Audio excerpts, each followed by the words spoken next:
Kira-kira 100 tahun yang lalu, uang atau money itu belum dipuja seperti saat ini. Uang belum didewakan seperti sekarang. Atau dengan kalimat lain, uang itu baru 100 tahun dipuja bagaikan dewa. Kalau emas, ya memang iya dari dulu memang dipuja sebagai simbol kemakmuran dan alat tukar terpercaya. Kembali ke uang. Uang itu hanya greasing the transaction. Atau uang itu hanya pelumas transaksi. Uang itu hanya pelancar pertukaran. Itu adalah istilah 100 tahun yang lalu, yaitu sebelum Great Depression tahun 1931. Setelah Great Depression tahun 1931, muncullah teori ekonomi baru. Teori ekonomi dari Milton Friedman, Friedrich Hayek, Ludwig von Mises. Kemudian dikatakan bahwa sejak tahun 1931 ke sana ke belakang adalah teori Adam Smith mati. Jadi teori Adam Smith mati. Kemudian sejak Perang Dunia Kedua usai, zaman ekonom penggagas Bretton Woods Conference, John Maynard Keynes berkuasa. Ini adalah zaman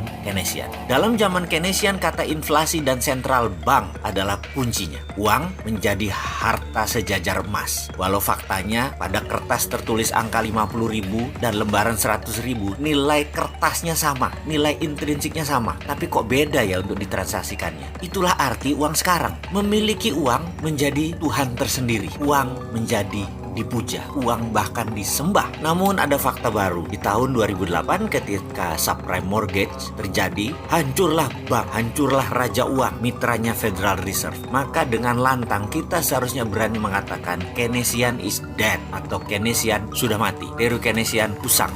Teori neolips sudah nggak bisa jalan lagi di era digital ekonomi saat ini. Maka sejak tahun 2009, dunia mulai berontak. Banyak anak muda yang tidak percaya IMF, tidak percaya World Bank, terutama anak muda dan non-pemerintahan ya. Mereka mulai rebel. Kelompok ini dikenal dengan filosofi ekonomi baru, yaitu mereka memiliki nama dengan julukan baru, Modern Economy Theory. Pencetusnya adalah Warren Mosler, Bill Mitchell, Stephanie Kelton, Randall Wray, dan bapak dari itu semua adalah Michael Hudson. Bahkan ada yang menyebutkan teori sekarang ini setelah Keynesian mati adalah zamannya Hudsonian. Namun kita tahu virus ilmu lama Keynesian neolips membekas dalam kepala generasi di atas kita, bahkan di sebagian generasi kita, dan agak sedikit mencemarkan ke generasi baru. Namun ada generasi yang steril, yaitu generasi milenial. Generasi milenial sudah tidak percaya Keynesian. Dia mulai mengadopsi teori dari Hudsonian, yaitu Modern Economy Theory. Tapi sayang, pejabat negara masih Keynesian semua, jadi belum bisa diterapkan Modern Economy Theory tersebut yang berbasis project. Pejabat dengan Keynesian cirinya gampang. Kalau nggak ada uang, mereka cari utangan. Dan dalam Modern Economy Theory, kata hutang itu hilang dalam kamus mereka. Kata hutang itu hilang dalam kamus anak-anak milenial. Yang ada hanya sovereign wealth fund, printing money, project creation, digital banking, consolidated bottom of pyramid, dan banyak lagi. Saya sangat bergantung kepada kaum milenial. Semoga ke depan kaum milenial bisa mengambil alih dan mengganti pemahaman kuno yang hingga saat ini masih berlaku dengan strategi tidak berhutang dan tidak jual aset negara.